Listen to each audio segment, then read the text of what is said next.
आज हम कक्षा आठ विषय भाषा भारती अर्थात हिंदी पार्ट 2 के प्रश्नों के उत्तर लिखेंगे। पार्ट दो का नाम है आत्मविश्वास और ये निबंध विधा का पाठ है। इसके जो लेखक हैं कन्हैया लाल मिश्र प्रभाकर, इन्होंने ये पाठ लिखा है जिसका नाम है आत्मविश्वास। इसके हम प्रश्नों के उत्तर लिखेंगे। देखते हैं पहला प्रश्न क्या है। बोध प्रश्न। निम्नलिखित शब्दों के अर्थ शब्दकोश से खोज कर लिखिए। ये देखिए शब्दकोश से खोज कर लिखना है। ये दुर्भाग्य का हो जाएगा बुरा भाग। आत्महीनता मन की हीन भावना। एकाग्रता तल्लीनता। अक्षमता योग्यता सामर्थ्य। विश्व विख्यात संसार में प्रसिद्ध। तल्लीनता किसी काम में दत्त चित्त हो जाना। अभंग अटूट अखंड। सुगमता आसानी। दुविधा असमंजस। यथापूर्व पहले की तरह। अविचल स्थिर दृढ़। सूक्ति अच्छा कथन सुभाषित। अखंड जिसके टुकड़े ना हो सकें। अटूट समग्र रूप से। मरसिया शोक गीत। प्रश्न नंबर 2 है। निम्नलिखित प्रश्नों के उत्तर संक्षेप में लिखिए। बाली को क्या वरदान प्राप्त था? इसका उत्तर है बाली को ऐसा वरदान प्राप्त था कि जो भी उसके सामने आता उसकी आधी ताकत उसमें आ जाती थी। इस कारण बाली अपने सामने आए हुए व्यक्ति को आसानी से पछाड़ देता था। प्रश्न नंबर 2 है। राम बाली के सामने आकर क्यों नहीं लड़े?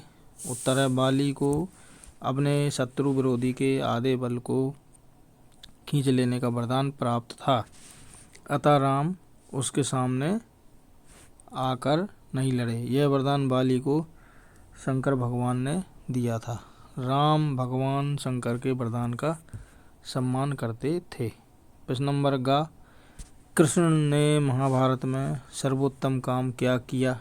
उत्तर है महाभारत में कृष्ण ने न्याय के साथ पांडव पक्ष का सहयोग करते हुए निर्वासित पांडवों को उनका अधिकार प्राप्त करवाया, उनमें आत्मविश्वास पैदा किया। प्रश्न क्रमांक 3। निम्नलिखित प्रश्नों के उत्तर विस्तार से लिखिए। का प्रश्न नंबर तीसरे का सामने वाले की आधी ताकत अपने में खींच लेने की शक्ति हम में सब में है, क्यों?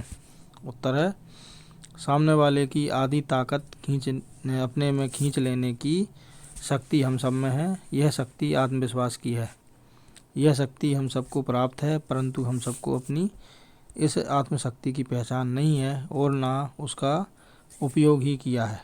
इस आत्मशक्ति का विकास विश्वास से होता है। हमें अपने लक्ष्य को प्राप्त करने के लिए अपनी सामर्थ्य में विश्वास पैदा करना होगा। हम अपने विरोधियों से सदा पिटते रहे हैं क्योंकि उनके द्वारा पीटे जाने को हमने अपने लिए अनिवार्य मान लिया। यह सब इसलिए हुआ कि हमारे अंदर कायरता और आत्महीनता ने स्थान बना लिया है, जिससे हम डरपोक हो गए हैं। अच्छे संस्कार हमें से दूर हो गए हैं। बुरे संस्कारों का प्रभाव ऐसा पड़ा है कि हम अपने बल की सही नाप तोल नहीं कर सके।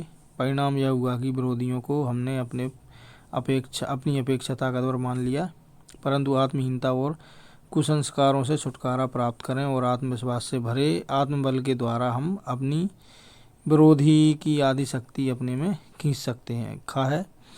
लेखक ने हेलन केलर का उदाहरण देकर हमें क्या समझाना चाहा है? उत्तर है हेलन केलर एक प्रसिद्ध और उच्च कोटि की विचारक थी। उन्होंने अपनी एक सूक्ति में कहा था कि हमें जब सफलता प्राप्त होती है तो उससे हमें सुख मिलता है, परंतु लक्ष्य प्राप्ति में विफल होना निश्चय ही सुख के द्वार बंद होने के समान है।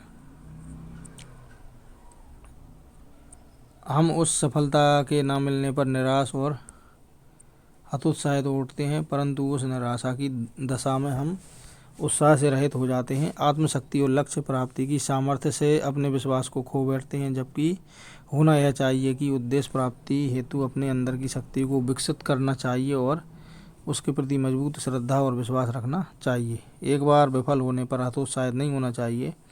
सफलता पाने तक अपने प्रयास कोशिश चालू रखनी चाहिए। गा है आत्मविश्वास के बूते पर जीवन में सब कुछ करना संभव है। किसी एक महापुरुष का उदाहरण देते हुए उस उक्त कथन को स्पष्ट कीजिए। उत्तर है आत्मविश्वास की ताकत कठिनाई पर विजय प्राप्त करने की सामर्थ्य देती है। आत्मबल के विकास से हम सफलता के मार्ग पर आगे ही बढ़ते जाते हैं। अपने आत्मबल के द्वारा मनुष्य अवश्य ही भाग्यवान बन जाता है। अतः भाग्यवान वही है जो उचित दशा में अपने कर्तव्य का पालन करता है और अपने लक्ष्य की साधना में अपनी सामर्थ्य और क्षमता में पूरा विश्वास रखता है। मन में सदा अच्छे शुभ विचारों को स्थान दीजिए। हमें सफलता और सौभाग्य दोनों ही प्राप्त होंगे। निराशा और उत्साहहीनता मनुष्य को आत्मबल से हीन बनाती है, जबकि जीवन सुख दुख के उतार चढ़ाव से युक्त है। हम सदा उतार दुख की बातें ही नहीं सोचते रहें। इन दुखों का क्या कारण है, जीवन में उतार क्यों आया, इस पर विचार करना होगा और चढ़ाव उन्नति के समय करते हुए ऊंचे भावों से युक्त मन को मजबूती देते रहना चाहिए। अंत में सुख का द्वार अवश्य खुलेगा जो जीवन की सफलता में छिपा हुआ है। विजयमाला उन्हें अर्पित की जाती है जो चुनौतियों का मुकाबला करते हैं और सफल होते हैं। हमारे समक्ष नेताजी सुभाष चंद्र बोस का उदाहरण है, जिन्होंने अपने जीवन में सिर्फ चुनौतियों को ही चुना और सफलताओं के शिखर पर पहुंचते रहे। उनमें अटूट आत्मविश्वास था। इसके बल पर उन्होंने अपने विरोधियों की प्रत्येक कुचाल और कुचक्र को नष्ट किया है। जीवन संघर्ष में सफलता के लिए अपनी अक्षमता और सामर्थ्य में अखंड विश्वास होना चाहिए। इसके कारण जीवन में सब कुछ किया जाना संभव होता है। प्रश्न क्रमांक 4 है, नीचे दिए गए गद्यांशों की प्रसंग देते हुए व्याख्या कीजिए। जो लोग हमेशा उतार की ही बातें सोचते हैं वे उन लोगों की तरह जो कूड़ा घरों के पास कुर्सी बिछाकर बैठ जाते हैं और शहर की गंदगी को गाली देते हैं। जो उत्तर इसका खा है, जब कोई विरोधी हमारे सामने आता है तो हम अपनी आत्महीनता से, कायरता से, कुसंस्कार से, आत्मविश्वास की कमी से विरोधी का और अपना बल तोले बिना ही उसे अपनी शक्तिशाली मान लेते हैं। इसका ही उत्तर है। प्रश्न नंबर 5, निम्नलिखित वाक्यों का भाव स्पष्ट कीजिए। का सफलता की विजय की उन्नति की कुंजी अविचल श्रद्धा ही है। उत्तर है इसका भाव, हमारे अंदर उद्देश्य लक्ष्य के प्रति अटूट विश्वास है तो निश्चय ही हम अपने उद्देश्य में सफल होते हैं। किसी भी चुनौती पर विजय प्राप्त करते हैं तथा लगातार उन्नति प्राप्त करते जाते हैं। अतः अटूट श्रद्धा विश्वास ही उपाय है सफलता का, संघर्ष में विजय का, जीवन में उन्नति का प्राप्त करने का। खा है, हम अपनी सोच के कारण ही असफल होते हैं। उदाहरण भाव इसका, हम अपनी सोच के कारण ही सफलता के सुख का और सफलता के दुख का भोग करते हैं। सफलता की सोच आशावादी और असफलता की सोच निराशावादी होती है। अपने उद्देश्य के प्रति अटूट श्रद्धा और विश्वास हमें सफल बनाता है, जबकि इसके विपरीत हम हतोत्साहित होकर असफल ही होते हैं।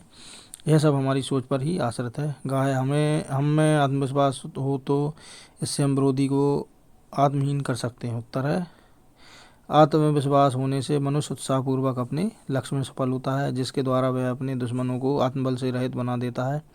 साधनहीन पांडवों ने अपने आत्मबल से कौरवों को निराश और बलहीन कर दिया। भाषा अध्ययन है। प्रश्न नंबर 1, निम्नलिखित शब्दों का शुद्ध उच्चारण कीजिए। ये शब्द हैं, इनको पढ़ना है हमें। दुर्भाग्य, शक्तिशाली, आत्महीन, सर्वोत्तम, निश्चित, हतोत्साहियों। दूसरा, जीवन में उतार भी है और चढ़ाव भी है। इस वाक्य में उतार और चढ़ाव परस्पर विलोम शब्द उपयुक्त हुए हैं। इसी प्रकार एक ही वाक्य में निम्नलिखित शब्दों का प्रयोग कीजिए। देखिए, भला बुरा, दाता याचक, सपूत कपूत, निश्चित अनिश्चित, भाग्यवान भाग्यहीन, पाप पुण्य सुख दुख। तो पहला देखिए, व्यक्ति को अपना भला बुरा समझकर किसी काम को करना चाहिए। दूसरा है, ईश्वर और भक्त की स्थिति दाता और याचक के समान होती है।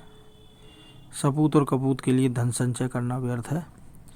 चौथा है, निश्चित और अनिश्चित की दशा मनुष्य में दुविधा पैदा करती है। पांचवा है, मनुष्य अपनी सोच से स्वयं को भाग्यवान और भाग्यहीन समझ बैठता है। छठवा है, पाप पुण्य की परिभाषा परिस्थितिगत होती है। सातवां है, सुख दुख मन के विकल्प होते हैं। प्रश्न नंबर 3, निम्नलिखित शब्दों के स्थान पर हिंदी मानक शब्द लिखिए। ताकत, विजिटिंग कार्ड, इशारा, मर्सिया।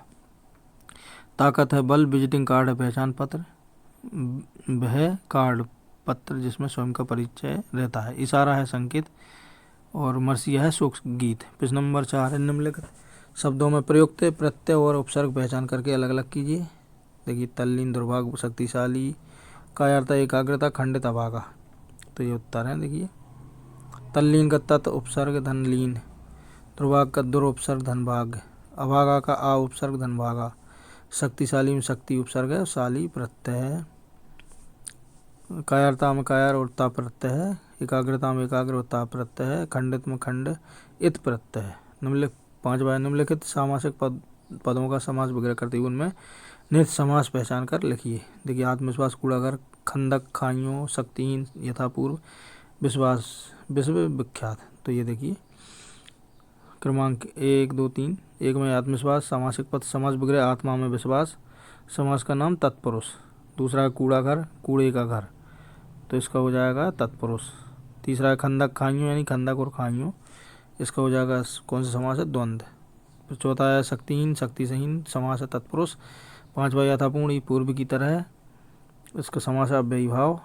छठवा है विश्वविख्यात, विश्व में विख्यात, इसका जो समास है वो तत्पुरुष। प्रश्न नंबर 6, नीचे लिखे गद्यांशों को पढ़कर प्रश्नों का उत्तर लिखिए। ये गद्यांश पढ़ना हमें, फिर नीचे प्रश्नों का उत्तर देना है। ये देखिए उपरोक्त गद्यांश का शीर्षक लिखिए। इस गद्यांश में प्रयुक्त मुहावरे छांटिए और अपने वाक्यों में प्रयोग कीजिए। महल में कुत्ते को अपने चारों ओर कुत्ते क्यों दिखाई दे रहे थे? कुत्ते ने भौंकना शुरू क्यों किया? उपरोक्त गद्यांश में साधारण वाक्य, मिश्रित वाक्य और संयुक्त वाक्य छांट कर लिखिए। तो पहले कहा है कांच का महल या मूर्ख कुत्ता। कहा है प्रयुक्त मुहावरे, भटका हुआ, टूट पड़ना। तीसरा शान दिखाना। चौथा दिल धड़कना। पांचवा घबरा जाना। छठवा झटपट पड़ना। वाक्य प्रयोग है, मार्ग से भटका हुआ व्यक्ति देर में अपने स्थान पर पहुंचता है। दूसरा, राणा की सेना अपने शत्रुओं पर टूट पड़ी। तीसरा, अपनी झूठी शान दिखाना महंगा पड़ता है। चौथा है, परीक्षा के दिनों में मेरा दिल धड़कने लगता है। पांचवा है, अचानक आए समुद्री तूफान से नाविक घबरा गए। छठवा है, भूखे भेड़िए की तरह सैनिक अपने शत्रुओं पर झपट पड़े। अब गा है, महल कांच से बना हुआ था, कांच की दीवारों पर उस कुत्ते को अपना प्रतिबिंब दिखाई दे रहा था। गा है, अपने प्रतिबिंब को ही दूसरे कुत्ते समझकर उसने भौंकना शुरू कर दिया। अणा है, साधारण वाक्य है, कांच के एक विशाल महल में एक भटका हुआ कुत्ता घुस गया, वह उन कुत्तों पर झपटा। मिश्रित वाक्य है, हम देखिए मिश्रित वाक्य उदाहरण है। पहला है, इस महल में वह जिधर भी देखता है उधर ही उसे कुत्ते दिखाई देते थे। दूसरा है, अपनी शान दिखाने के लिए जब उसने भौंकना शुरू किया तब उसे चारों ओर कुत्ते भौंकते सुनाई दिए। तीसरा है, तब उसने देखा कि वे कुत्ते भी उस पर झपट रहे हैं। संयुक्त वाक्य, पहला, उसका दिल धड़कने लगा और वह बुरी तरह घबरा गया। वह जोर जोर से भौंका, कूदा, किंतु शीघ्र ही बेहोश होकर गिर पड़ा। तो इसी के साथ हमारे ये अध्याय पार्ट 2 यहाँ पर संपन्न होता है। यदि आपको हमारा ये वीडियो अच्छा लगा तो वीडियो को लाइक करें और हमारे चैनल को सब्सक्राइब भी करें। धन्यवाद।